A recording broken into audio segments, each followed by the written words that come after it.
Hello, learners. Welcome to All About Java series, a beginner's guide to learning Java with me, Apurva Barve. This is the place where we are going to learn the fundamentals of core Java through a series of easy to understand lessons. In the previous videos, we have learned about features of Java, evolution of OOP, core features of OOP, and we have also tried to get our installation of JDK 21 and Eclipse IDE in place. I hope you're ready with those installations because in today's video, we are going to write our very first Java program, and then we are going to break it into components to understand what every part of the program does and how your source code is converted into the machine code so that it can be executed. Like I said, we are going to use Java 21 version. So if you have that installed, it would be easier for you to keep up with certain syntactical pointers that we could be referring to during this or any other examples in this lecture series. So, why wait? Let's deep dive. Last time, we were here with our Eclipse setup, and I had said that when we finally start with our first program, I will be discussing little more about the concepts of workspace, and I will help you in creating a Java project. And within that project, we will have a set of packages. So, what is a workspace? A workspace is a dedicated folder, and I practically mean it when I say a folder, which you have to create on the hard drive of your system. So, let me quickly take you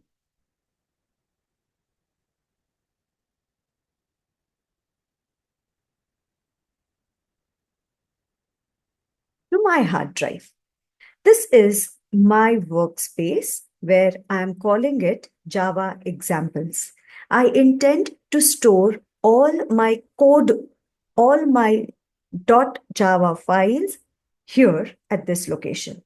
So what I'm going to do is I will first of all point to this specific location through my Eclipse.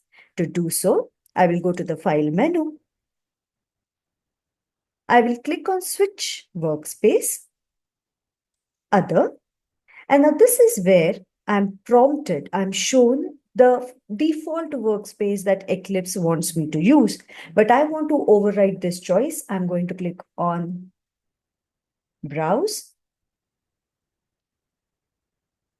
and I will click Java Examples. I'll select this folder, and I'll say Launch. My Eclipse will restart, and this time it is going to point to the specific folder which I have marked as my workspace.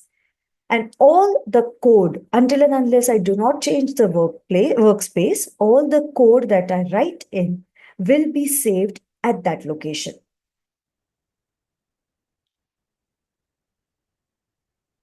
This is the view that I get. I'm going to close this welcome message.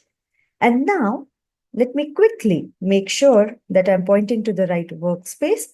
To do so, I'll click on File, Switch Workspace, Other, and see. This is the workspace that I'm currently referring to, so I do not need to change it, cancel. This is how you pinpoint to a specific workspace. Now let me show you how to create a project. A project is simply added by clicking on this option, Create a Java Project. And if this option is not visible to you for whatever reasons, you can right-click this space, because there's nothing added right now. You can go to File, New, Project. Now, if you select Java project, you will be able to start a Java project right from the beginning. If you simply create a project, you still get an alternative to select the kind of project that you want.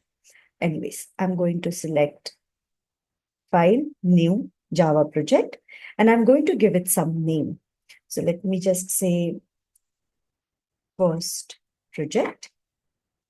If you see, because I have installed SE21, it is being picked up as my default execution environment. I'm not changing this. And if you see the default location of my files, it is the workspace that I just now pointed to.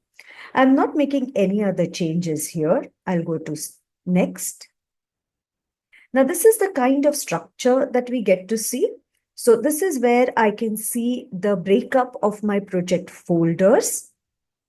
This shows me the list of projects that I have in my workspace. So a workspace can have more than one projects. It is perfectly fine. And this is where you can get to see those projects. Clicking on Libraries tab allows you to add any other libraries or jars which could be necessary for the execution of your project. Right now, we do not need to add anything extra because as you can see here, my JRE system library, that is Java SE21, is already added to my project. So I don't need anything over and above this. I'm going to click on Finish. So as you can see here, my first ever project is created. And right now, there are only these two things inside my project. I'm now going to create a package. What is a package? A package is a namespace. Your project can have multiple packages, and every package can store or have number of files within it. Those could be your Java files, those could be any other files that you need to put into that package. And that package acts as a namespace so that even if two files with the same names exist in your project, if they are in separate packages, there is no naming conflict. And whenever you need to access a particular file, you need to make sure that you first write the package name dot the file name. That is how the compiler is able to reach precisely to the file that you want it to reach to. So let us see how to create a package. Again, right click, new package. Now this package is going to be created within the SRC package. I want it that way. And the name of the package, I'll say chapter 4. So that whatever code examples we do here in this video, I can save them in the package by the name of this video. I save it here. Now, as of now, because there is nothing inside this package, you see that the icon is this way and there is no drop down available. So we have seen how to create our workspace. We actually created a folder in the hard drive, on the hard drive, and through our Eclipse, we pointed to that folder.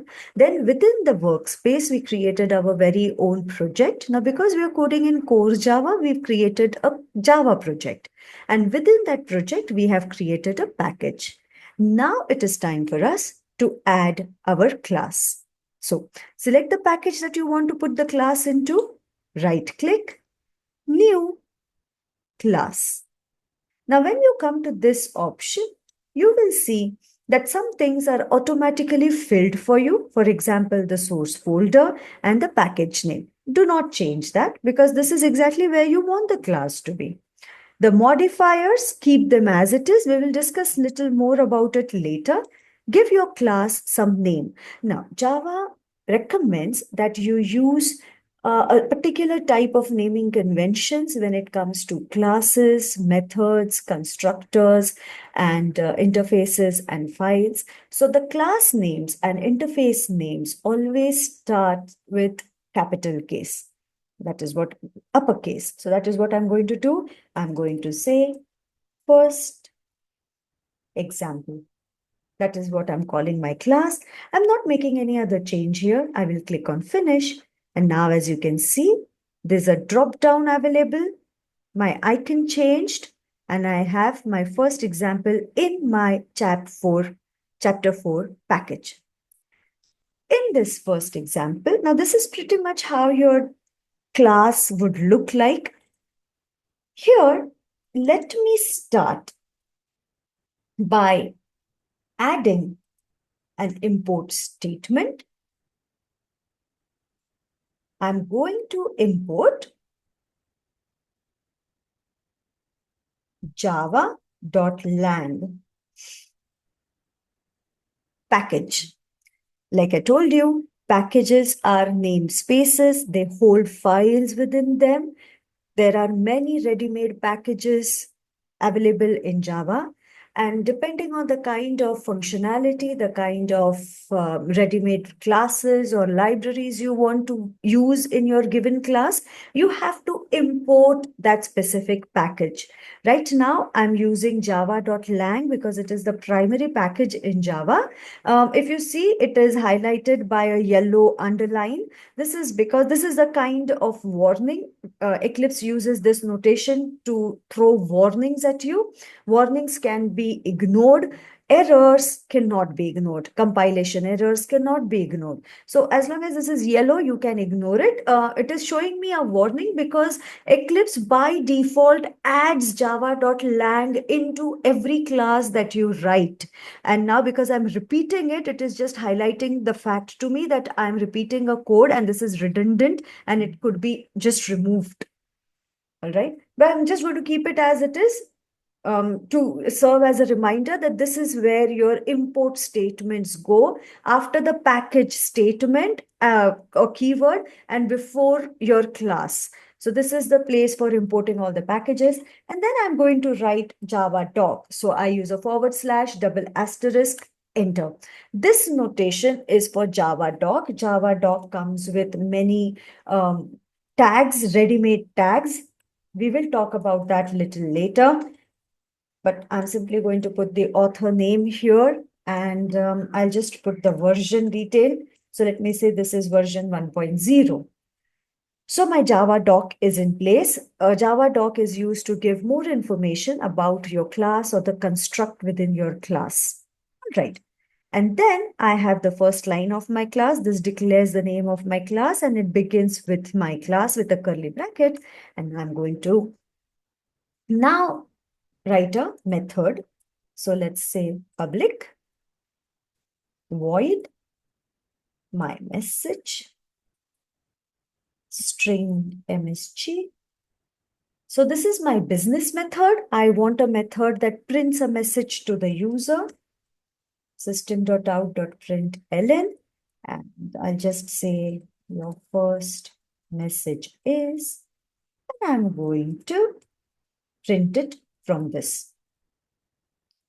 And now I'm going to add public static void main method to my program.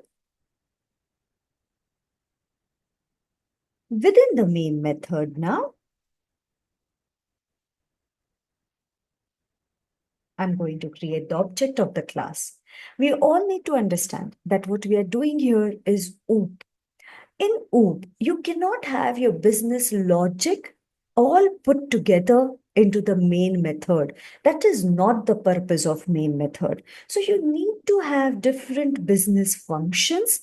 You need to put relevant code into those functions, into those methods. And in your main method, you simply need to create the object of your class and call those methods here using object dot method name. So my method name is my message. This is where it is. And let me just pass a string to it. I say Java is fun. And I end my class. In between, I will just put some more Java doc and I will also put a multi-line comment, which is the other form of comment, which is allowed in Java. So let me put Java doc on top of this business method and I say this method prints the message sent to it as an argument. All right. So this is what I'm going to print. As you can see, this is also a ready-made tag available under Java doc. And here, let me put a multi-line comment. A multi-line comment starts with a forward slash and a single asterisk mark. This is a multi-line comment. All right. And here, this is a single line comment which starts with two double forward slashes. So these are the three types of comments which are allowed in Java. My first program is ready. I have saved my program and now I'm going to run my program. In order to run your program, you simply have to click this green button. If that is not visible to you, not a problem. Select your class, right click, go to run as, and here you will see Java application if the main method is written in that particular program. So I'm running my program and this is the very first output which I have got by running our program. So this was the first ever code that we have written in Java. Now let us understand what are the different components of the code that we just wrote. So as you can see, our project is created. Within the project, if you go to the bin folder, our package is created. And within the package, you have your .class file. If I click on this .class file, let me say I want to open it with Notepad. This is how my class file looks like. Does not make any sense to me, but makes perfect sense to a compiler. All right, let's go back. Let's analyze the different parts of the program that we have just written. The first one, like I said, is the package and import statements. So our package and import statements together add, first the package tells the compiler where is this program located, and the import statements add all the necessary files, libraries to your current class. You can either say import java.lang, java.lang, java.something is a typical style of naming packages under Java, ready-made packages. So you can say java.lang.star. In this case, the entire lang package will be imported into your current file, into your current class, or you could actually mention only the name of the class that you want to be included in your file. It's up to you. The next are the comments that we discussed. So we added a Java doc to our program. We also added a single line comment to our program, and we added a multi-line to our program. So that is how the comments are filtered by Java, and every comment has its own purpose. So the doc comment that you write in your program, ideally these doc comments, they appear on the top or beginning of any construct, and they have several built-in block tags. And the type of information that you put in these comments, they add more clarity about the purpose, flow, the arguments, the return values, and all other details pertaining to the code below it. Other comments as well as the block comments are ignored by Java compiler during the execution and compilation of the program.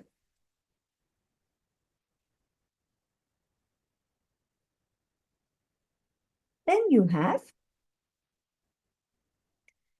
the class, the access modifier, and the identifier. Let's see how we started writing our class. This is how we declared our class. In this, the very first keyword was public. This is the access modifier of Java. Java has 4 levels of access, and it uses 3 keywords to highlight access levels or access modifiers. Public is the least restrictive access modifiers. We will discuss this in our future videos, but all you need to remember right now is that public or any other access modifier will be the very first thing that will appear when you declare a class or an interface or a constructor or a method. It will be the first thing to come there. The next thing that we have is the keyword class. And as you can see, it is in a different color. So this is the way the IDE indicates to you that this is a keyword belonging to the language. If you're declaring an interface, you will have to use the word interface. So that is how the compiler understands what kind of code to expect after this. Then we have the name of the class. We have already spoken about the naming convention. Finally, we begin our class with an open curly brace. Curly braces are used to determine the scope of that construct. So this is how you start writing any class. When you start a class with a curly brace, please remember to immediately put down a closing curly brace so that you do not forget to do that later in the flow of writing your class. And now let us talk about the optional part of writing any construct, and that is the non-access modifier. Non-access modifiers could be abstract, final, static. There are many more.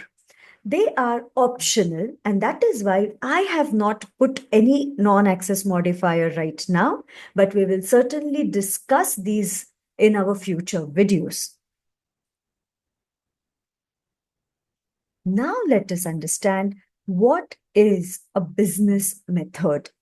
We had said that a class is written to satisfy some user requirement.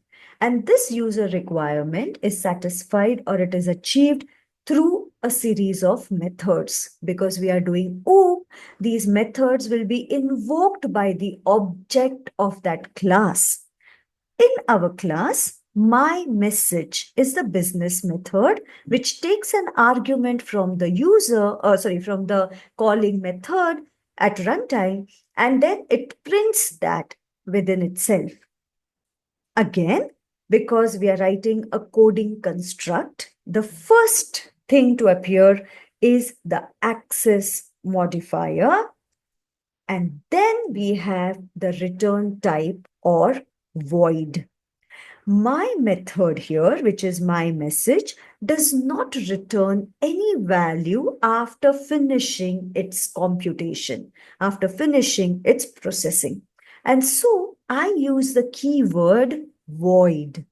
If it returns something, if a method returns some value after completing its processing, then I mention the data type of that value here at this position instead of using the keyword void. So I can use the primitive data types such as int or boolean, or I could say string object here in this place, or it could even be the name of a class whose object my method is going to return.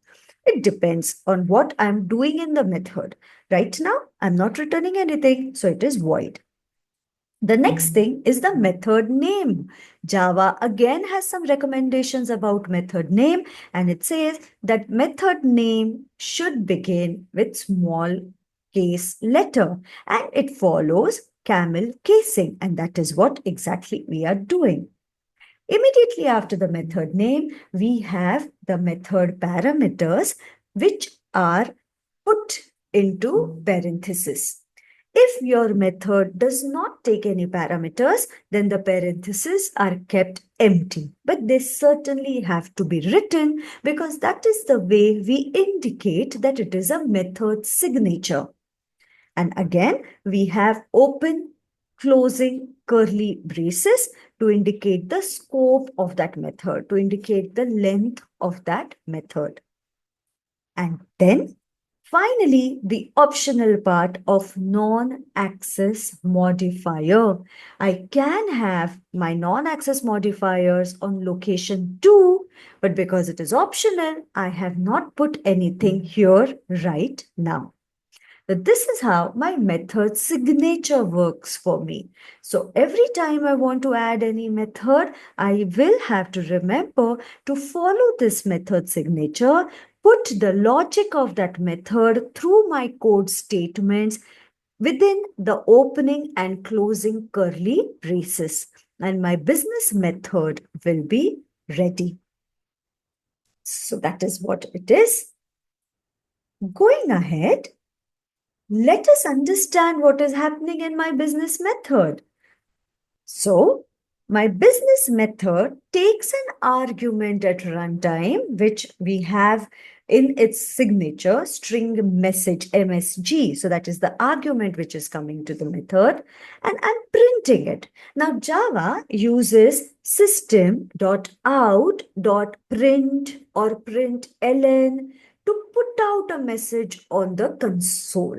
So if you remember, we executed our program, this is the console, and whatever we have enclosed between the double quotes here in sys.out.println has appeared on the console at runtime. So if you want to message on the console, you have to put it through system.out.print or println method. Now system is a ready-made class. Out is the constant which stands for the output stream.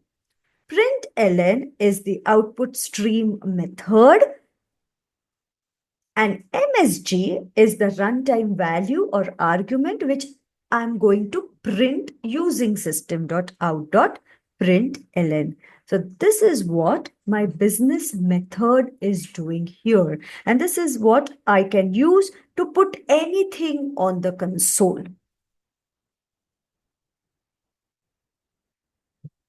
Now, I want to make a few changes to the code that we have written to understand little more about how do we name our class properly. Go back to the code, and I'm going to add one more class here. I'm calling it 1. I'm sticking to the naming conventions. I have public class 1. I'm not writing anything in this class right now. Okay. I write one more class, class 2. Okay. Now, if you notice, my class 2 has a different level of access as opposed to my class 1. Class 1 is declared as public, and public is the least restrictive access, whereas class 2 is at package level access, default access. Here, I'm putting public static void main.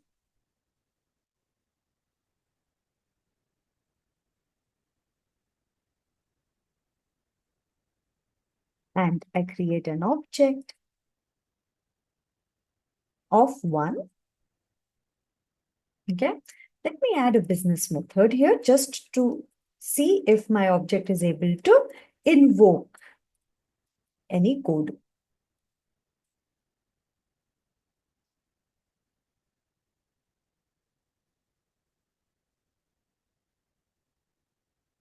Right. And I'll say object dot m1. So I'm calling my method here. I'm going to run this. Now, as you can see, I'm unable to run the class which I have already created.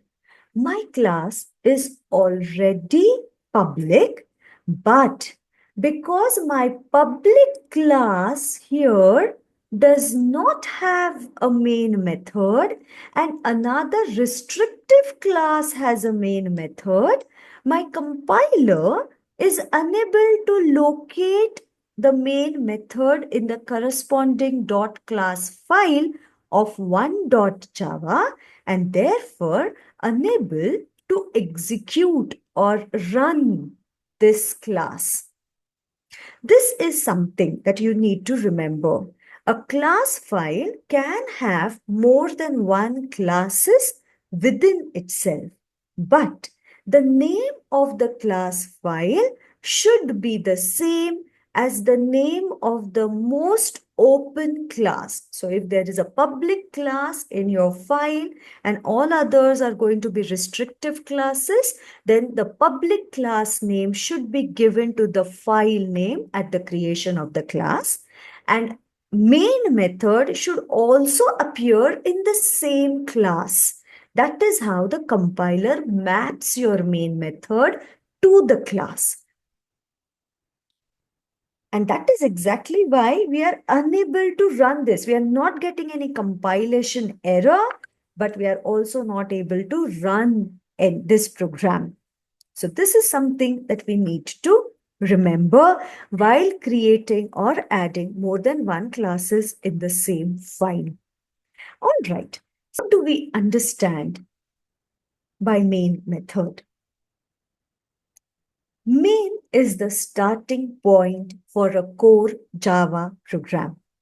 As you can see, main method has a distinctive signature. Execution of any class starts from here. The first thing that goes into the method signature is the access modifier. Main method, if you want to use this as the starting point, needs to have public access modifier. You change this and you will not see the kind of behavior that you wish to see. The next is static keyword. Now, here we are seeing a non-access modifier actually put into the method signature. Static, when used in a method signature, allows that method to be called without the need to create an object. We say that in OOP, everything has to be object dot method name. That is how every method is invoked.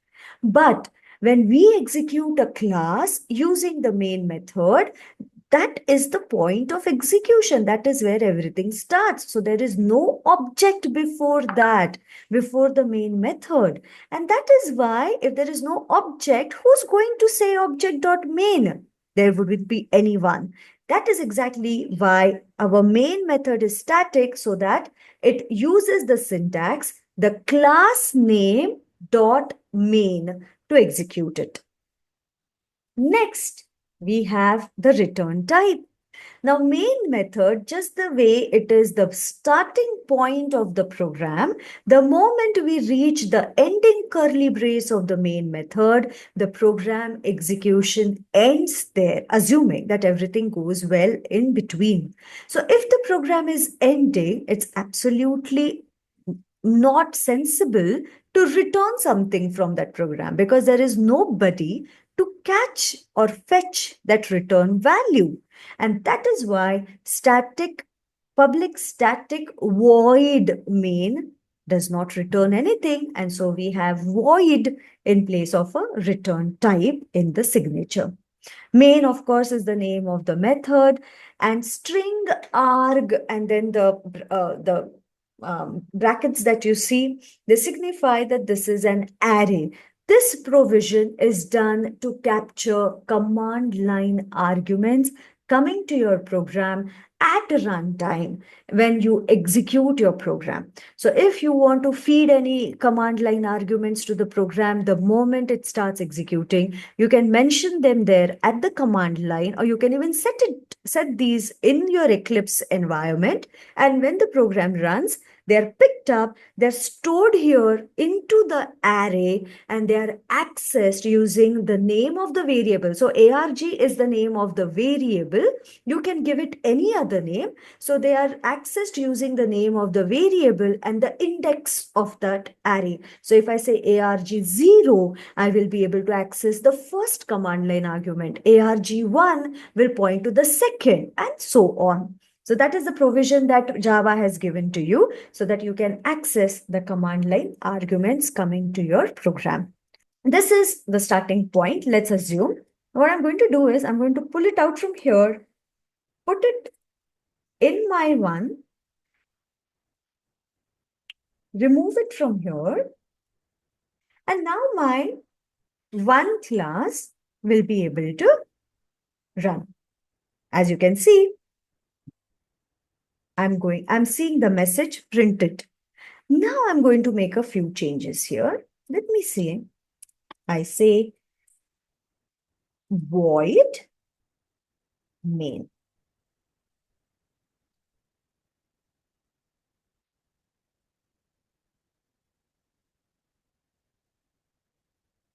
I am allowed to have another method by the same name, but this method is not going to help me in executing the program. So if I comment this method here,